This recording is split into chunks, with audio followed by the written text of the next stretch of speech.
Welcome to Apkudo's new podcast, a series about trends in the connected devices industry, where we're going to be talking to players up and down the supply chain. We're going to feature topics ranging from testing, automation, reverse logistics, and circularity. Basically everything that happens during the life cycle of a connected device. My name is Allyson Mitchell, and I'm the VP of Sustainability at Apkudo and the proud host of this new live podcast program covering these industry trends, customer journeys, sustainability topics, and more. If you have topics of interest or guests that you would like to hear from, please shoot me an email at allyson.mitchell@apkudo.com. So just for some logistics heads up, we're going to start by diving into the discussion with our guest speaker. Then we'll answer questions during the Q&A at the end of the session. Today's guest is Chad Gottesman, president of Apkudo. And we're going straight to the top on this podcast by going to talking with the president of the company here. Chad, you and I first met when you were visiting Mobile Resale's office last spring. And at that time, it was a journey, a discovery journey about what mobile resale was and what we were up to. And little did we know at the time that we would end up together a little over a year later on a podcast together. So I'm excited to have you join us. Thanks a lot, Allyson. I'm excited to be here and excited to be talking about this topic. And I have to say, data actually is exciting nowadays as AI has become just so ubiquitous. In fact, prior to this podcast, I was reading that the number of mentions of AI in public company earning calls has increased sixfold since the release of ChatGPT in November of 2022. So, I mean, which is saying something because it was really starting to increase in the public consciousness, but increased sixfold since 2 Novembers ago. And you can't have AI without data. So data is hotter than ever. So happy to be talking about it today. Awesome. Well, I think the best way for us to kick off today's topic, talking about all things data, is with a customer example. And I think you've got a great story to share about the power of data. Am I right? I do. In fact, I think we have many great examples of how our customers are using data on the Apkudo platform. The example I'm going to provide is probably not as obvious because most people that know us for our robotics, but we are a full supply chain and platform for the industry. And so the example I'm going to provide is around reverse logistics and more specifically around loss prevention. So this particular customer has thousands of retail locations where a consumer can come in and drop off a phone for either trade-in, upgrade, warranty claim, whatever the reason. But hundreds of thousands of phones, actually millions of phones, are being dropped off at these thousands of locations.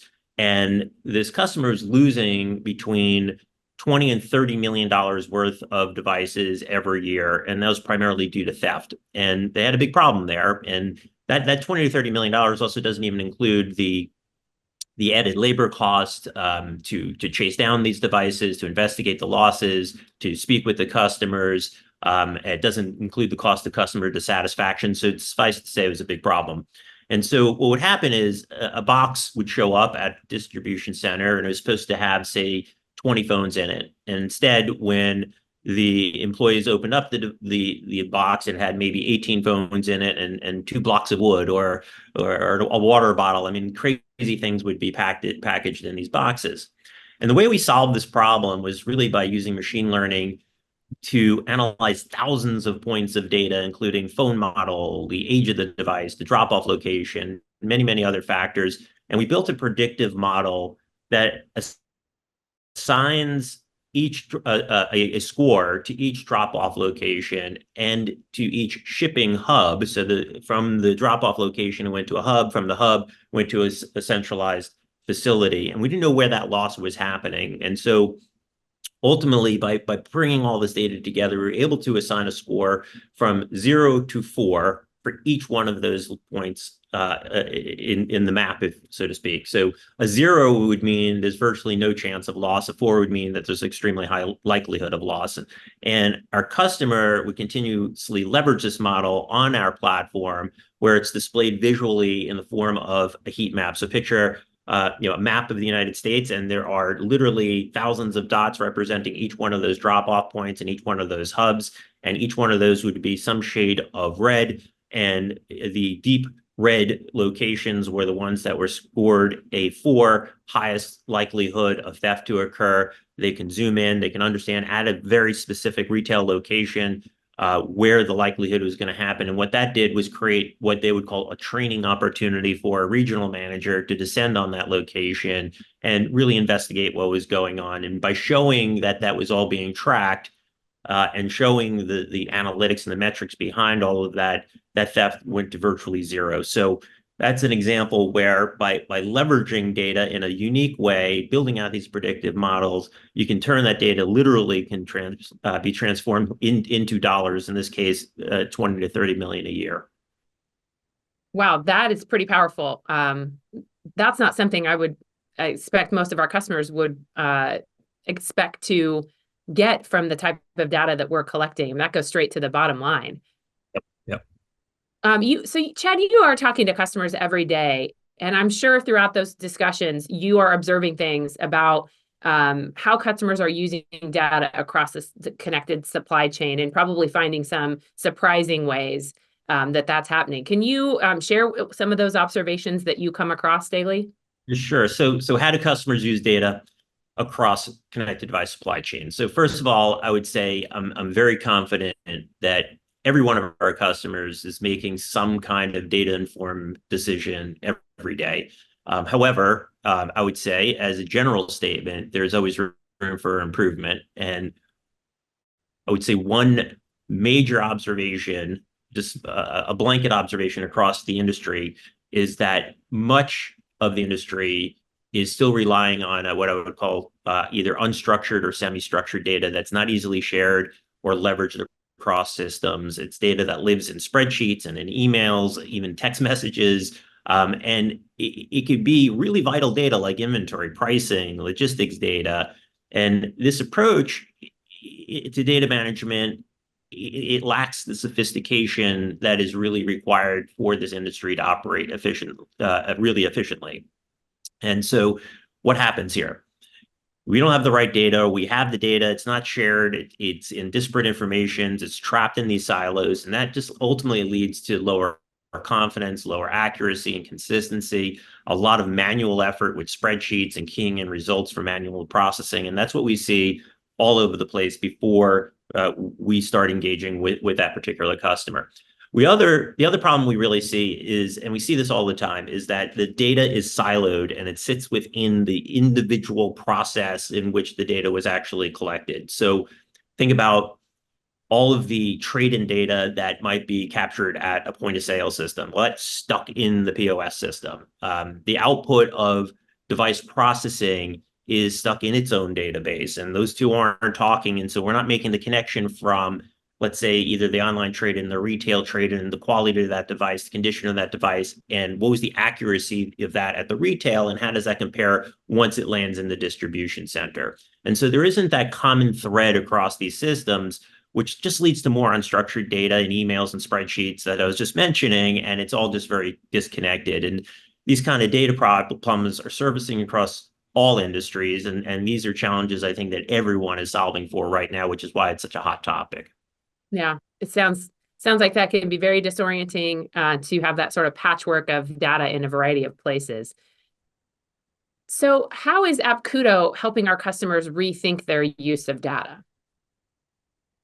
That's a great question. So we're helping them think about data very differently in how they can make better, smarter decisions with increasing their sophistication, I'll say, and how they use data and the sources of the data that they're using. And so the Apkudo platform expands, I think of it as like expanding the aperture of the pipe that is bringing in the data. So instead of just relying on data from these disjointed internal systems, or even worse, like I mentioned, these spreadsheets that are buried in emails, and these are, frankly, very large, sophisticated companies, yet these processes are very unsophisticated, and they are relying on spreadsheets, and it's slow and error prone. And we're trying to, and what we're doing with the platform is bringing all of this together, and all of the internal data. Let's start with just the internal data that the company has, and putting that all in one place.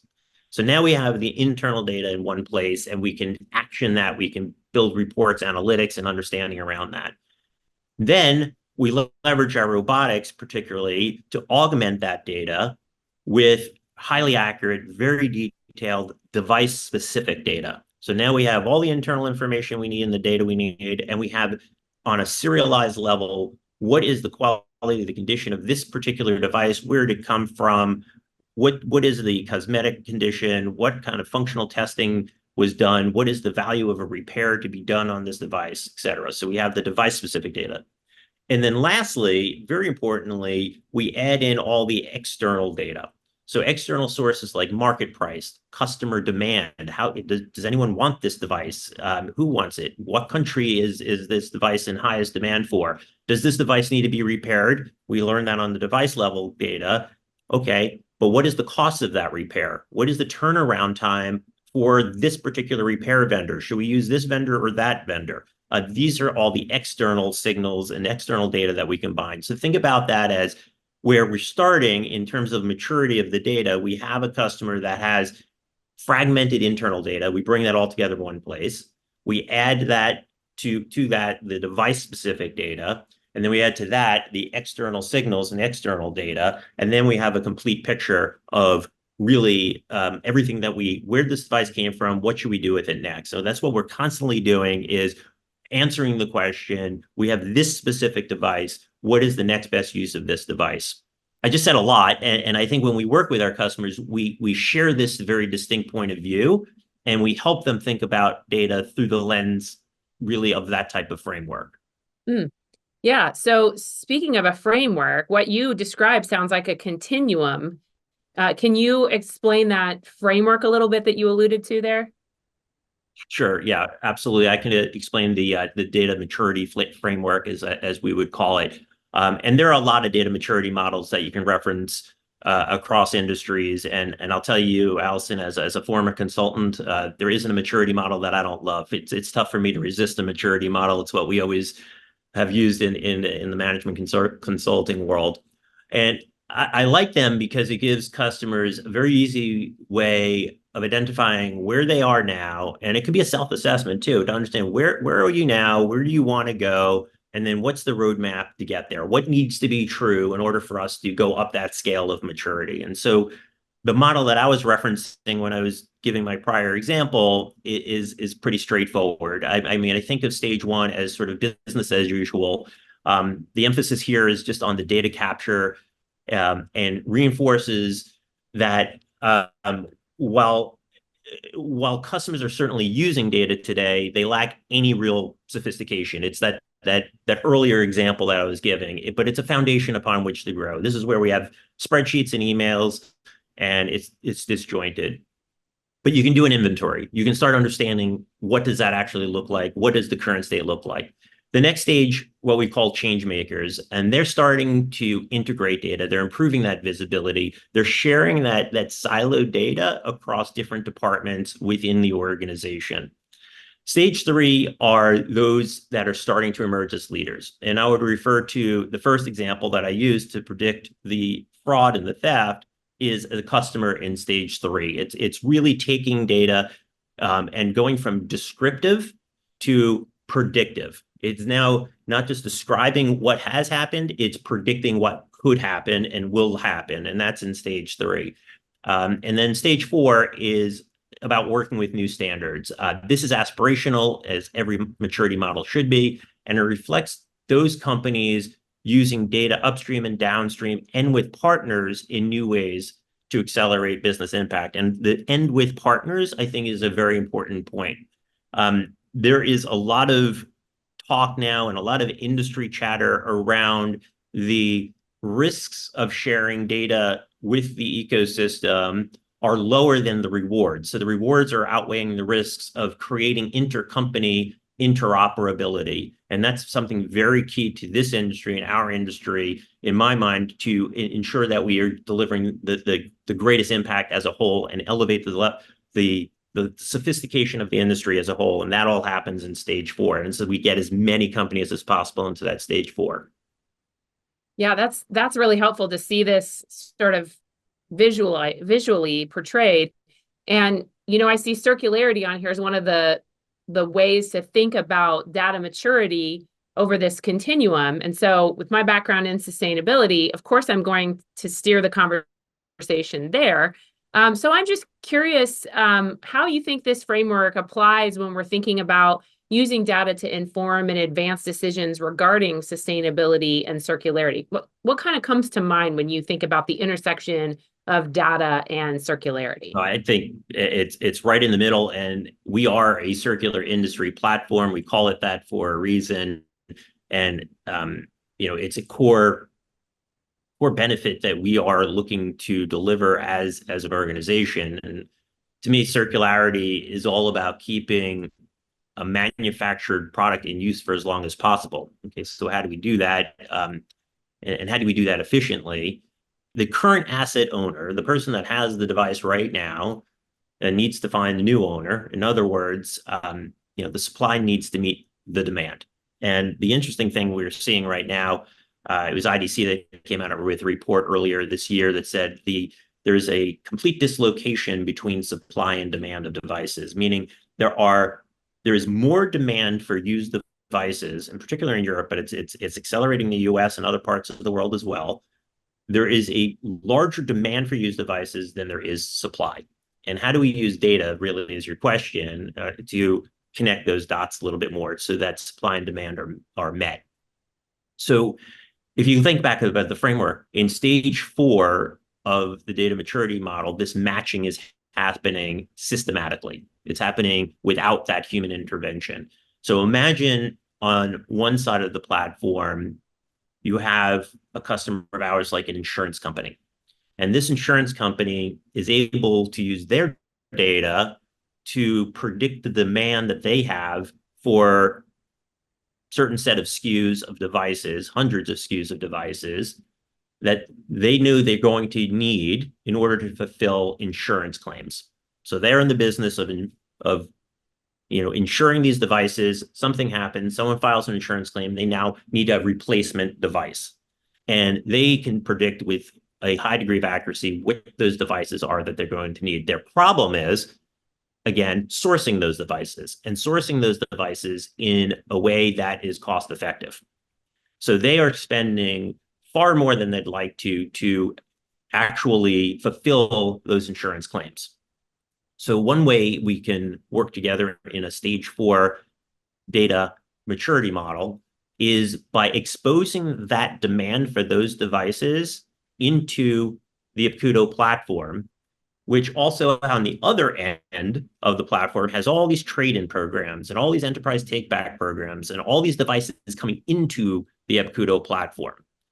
And so by taking the demand signal from this insurance company and their SKUs that they want to buy and the prices they're willing to pay and the condition that they're willing to pay for those devices and everything like that, putting that into our pricing engine that is a centralized pricing engine that feeds all of these trade-in programs, we know that if someone walks into a retail store or does a trade-in online and they present a device that matches one of the SKUs that the insurance company wants, that insurance company will pay slightly over market price to get that device now because it will delight their company, their customer that has an insurance claim, and they're going to fulfill that insurance claim for less cost than the alternative.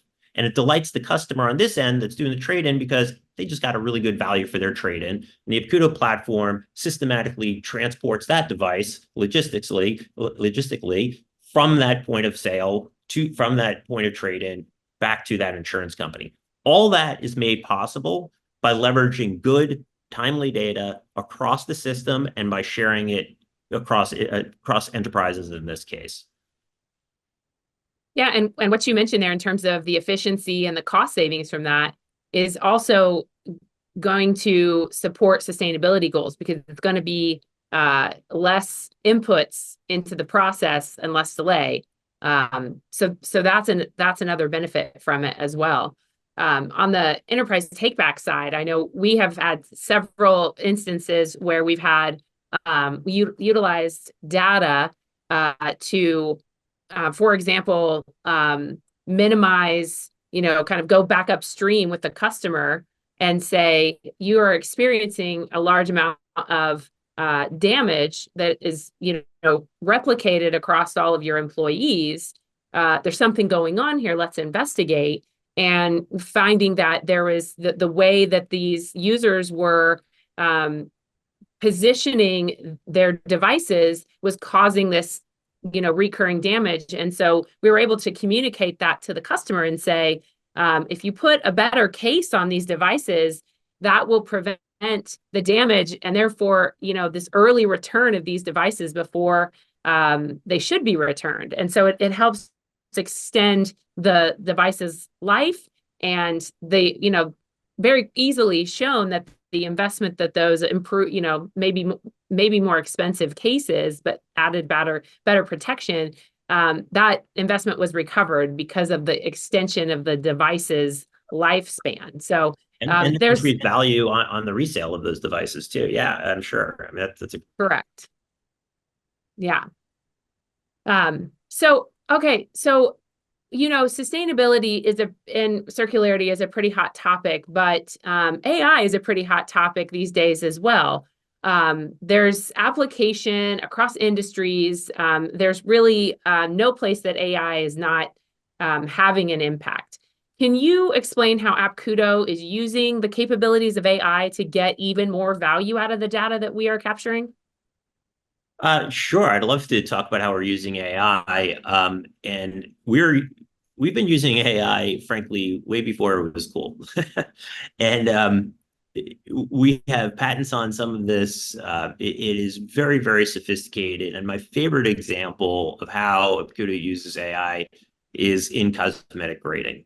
And it's a problem that we solve for so many of our customers where, again, we talk about sustainability and circularity. We all know that one of the biggest inhibitors to the growth of the secondary market is trust. And one of the biggest diluters of trust is cosmetic grading. And in not knowing what an A is versus an excellent or a good and all this stuff, and having that consistency and removing the subjectivity of a human that is staring at a phone and determining what the grade of that phone is. And by using robotics, we are able to increase the level of sophistication, dozens fold in terms of getting to that accuracy and the consistency of that grading. So each of our customers has their own unique requirements for grading, and that could be a whole other issue. But let's just say that for today, each customer has his own unique requirements for grading. And so part of our mobilization process, when we're setting up our robotics, we use thousands of devices, typically around 3,000, that have known grades. So they have been graded. They are the control set, if you will. And we train the robotic grading module with the known grades. And we go through this process, and it's a continuous reinforcing model that only improves with time. So for this customer, this is an A, this is a B, this is a C. We know with the control, we train the model, and it just keeps getting better and better and better. And it sounds relatively simple, maybe, but because we made it simple. But the underlying technology is just very sophisticated. It's amazing to see the computer vision, what it's picking up, understanding how it's so consistent in how it knows what an A is, a B is, how it can instantly, as the output of these devices are coming off of a robotics line, grade that device for every type of marketplace. I mean, we have customers that have 12 different grades on a single device, depending on where it's going to be dispositioned, or if they don't know where it's going to be dispositioned, at least you have all those grades. So an A on marketplace 1 is a B- on a marketplace 2, and so we have all of that. You just couldn't really do that in any type of time-efficient, cost-efficient way without having the use of AI doing that for you, essentially. Well, and what I understand about AI is that what you get out is very dependent upon the quality of what you put in. So I can imagine that there could be some unintended consequences for relying on poor quality data. Can you talk about the potential risks and those consequences of relying on poor quality data? Yeah, there are definitely many potential risks of relying on poor quality data, but I think you put it in the most simple terms. It's GIGO, garbage in, garbage out, and AI is only as good as the training data and the reinforcement model. I actually saw an article recently, it was published by MIT. They referenced an AWS survey of data and technology executives, and they found that 93% of respondents agreed that data strategy is critical to getting the value from generative AI, but less than half had actually taken any action thus far. And it's sort of startling. They know they need it, but they haven't done it yet. And I think it's this whole stat is compelling for several reasons. One, it reinforces the importance of having um, the data strategy component I shared in our data maturity framework. You have to know what is current state, what is the strategy going forward. You have to take the time to do that analysis. And it highlights also the importance of improving data quality and how essential that is to closing the gap to in data readiness for the AI applications. If you don't have the clean data, if you don't have the data from the right sources, you can't feed it into an AI model. And it also sheds the light on the fact that industry leaders, they know that data is important to AI's value, but they haven't taken the steps to improve the data yet. And data strategy is just this basic yet essential step that no one can skip. Otherwise, you're just going to be falling behind. So if there's any kind of like takeaway, if you will, from this, is get started. To start doing the inventory, understand where your current assets are. How far behind are you? Or maybe you'll be surprised and it's further ahead than you think it is. But if anything, just get started, take those first steps. Yeah. Or just how easy, it can seem really daunting to realize that there's a big gap to close, but it may be simple to actually close that gap. So, not being intimidated by the gap, but instead sort of embracing the knowledge is power and data is power, mindset. And, solutions like Apkudo can close that gap and take you further on that continuum, simple and easy. And maybe you're just unaware of how quick and easy it could be to do. So Really well said. Totally agree. Yes. yeah, so I know we're approaching our time here, as our discussion is wrapping up. So I wanted to take a moment here to encourage our audience to put some questions in the Q&A if anything has come up for you, so we can answer them here in a few minutes. But I want to circle back here with Chad. This discussion has really shed a light on how valuable data is and how it plays a significant role in the work we're doing for players in every part of the connected device supply chain throughout its life cycle. How can listeners understand their data capabilities today, and what actions can they take to improve it? Yeah. So I would say, Allyson, in the simplest terms, there are a few things that any listener can do to get started. Sort of like I said, the most important things to me is take an inventory of your current data captured across departments, processes, programs, understand where it's coming from, what is the quality of it. Then you can assess where the gaps are in the data that you need to make the decisions. And so you are essentially plotting yourself, you're doing your self-assessment of where your organization is on that maturity matrix, or any maturity matrix, but just have a point of view on that. At the same time, though, I would encourage our listeners to partner with their IT departments and their leadership teams to understand data policy and governance in use today. I think that's really important because as AI has become more ubiquitous, so has data policies concerning the use of AI, both with using it as a tool to get your job done, but also building it internally. And there's every organization's figuring this out at their own pace. So I'd encourage you to understand where your organization is. And then I would also take an honest look and kind of rate your level of confidence in terms of the accuracy and the consistency of your data. So as you take that inventory, one thing I neglected to mention earlier, you take an inventory of the data, and is it consistently going to show up? Is it going to be consistently good quality data. And some of this is judgment, some of this is empirical evidence, but I would definitely encourage you to really take an honest look at understanding, is this data that we can rely on going forward, that we can build into our models?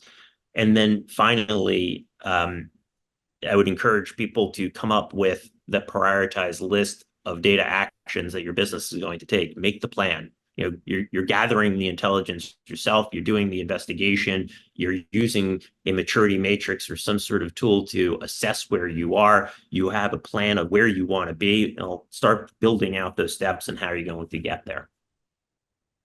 Yeah, and what comes to mind when you're talking about this data maturity model and, sort of moving along that spectrum is, at that far end is the interoperability of the data and how, as where we are positioned within the connected device lifecycle, we touch so many of those players, all of those players really. And where the real power comes in the data is, each of the players is, collecting the right data. It's accurate, it's reliable, it's trustworthy, and it is being shared within their own organization appropriately. But then the ability to share it with, those that we touch on that connected device life cycle and supply chain, and how there's real power in that connectedness of the data to really move the entire industry forward. So I think that data is one of these topics where there's so many layers to what's important, but the quality at the very beginning compounds and can improve the overall the outcome of what all this data is doing and what it means. So I really appreciate the way you've illustrated that continuum and that maturity model for data. I think it really helps people get a sense for where they are today and where they need to be. Hopefully, our listeners, as they were looking at that model, kind of were thinking in their heads where they sit on that spectrum. Okay, so looks like we've got some questions from the audience here. Let's take a look. We've got one from Alex. What are some best practices for managing and organizing large volumes of supply chain data? That's a great question. Yeah, that is a great question. I would say you have to understand, where is that data coming from? Do you have a high level of confidence? I mean, I keep mentioning the word confidence. And to me, because of the underlying truth that garbage in, garbage out into all these models, you have to know, where is that data coming from? Are you confident in the accuracy of the data? And if so, then you prove it. Prove it through testing and understanding and back testing, potentially manually doing that. But it's worth the effort to do that, in particular when you're getting large volumes of data coming in from just different sources. I think then from there, I would encourage you to think about, what is the magic sort of that happens when you take that data that you're talking about, these large amounts of data from supply chain, and you start augmenting data from one source with the data from other multiple sources. And then what does that, from an algorithmic standpoint and predictive models and things like that, like the predictive model example I gave, doesn't happen because you're getting data from one point. It's what Alex is asking about. Is getting data from many different points, and you have data scientists that are sitting down and they are thinking about, what are the attributes that are most predictive or most useful in predicting loss in this case. And you have to test it out, and you have to take data from different points and different controls. But in order to do that, you have to get that inventory. So it comes back to that inventory, the understanding of the quality of it, and then saying, where can the magic happen? Where can we combine this, augment it? Do we have to buy data to augment it? But the real magic happens is combining it instead of taking that siloed approach. Again, if I can say anything that we see time and time and time again, is that siloed approach. The sales team doesn't know what the product team or whatever, across any industry, across any company, it's the siloed data that is inhibiting the growth from happening. So when you're looking and you're evaluating all those data sets, I encourage you to do those things, but ultimately to say, how does that combination, how do we draw a circle around that to create the most value? Yeah, that's really important. And I think you made that point very well today. I really appreciate that. Looks like we have another question here from Carly. How can my company ensure the security and privacy of our data while still making it accessible for analysis? I bet you get that question quite a bit. No, absolutely. We do. Data security is a key tenet of a circular industry platform. You cannot be a circular industry platform without the reliable, consistent, secure data. And so, I mean, I would encourage you to, again, work with your IT departments who have a point of view. Every company is going to have a point of view. It's also going to be somewhere on a spectrum on what data security really means to your particular organization. Go through that analysis, go through any of the audits that need to happen, the ISO standards, 27001, all the ISO standards that are required for data security. I would encourage you to look at your partners, see if they have them, if not, why. But working with the IT organization and ensuring that the feed that you're coming in is secure, but then once it's in, you're having it within your own four walls, and it's typically a whole lot more accessible from a security standpoint. But this isn't something that you should do with as a skunk works, sort of with your head down, because in particular, the intercompany interoperability and the intercompany data sharing, which again, just a few years ago was you just never would have heard about that. And now it's happening more and more and more as we talked about how the ability to share data securely, appropriately is increasing in value and it's far outweighing the risks. So, I mean, in short, Carly, I would say just ensure that you are going back, following your company's data security principles, rules, get help, do the assessment with any of the third parties in which you're going to bring data in, and then have your own secure database to store all of that and do all your analytics off of. Awesome. That's great. Well, thank you so much, Chad, for this conversation today. It was a pleasure to talk with you and nerd out a little bit on data. Hopefully our participants enjoy this as well, and I appreciate everybody for tuning in to today's podcast session. I'm certain that Chad will be back for future sessions because this is one of many topics that we could go and do a deep dive on. So just want to remind folks, if you have feedback or ideas for future topics or guests, please shoot me an email.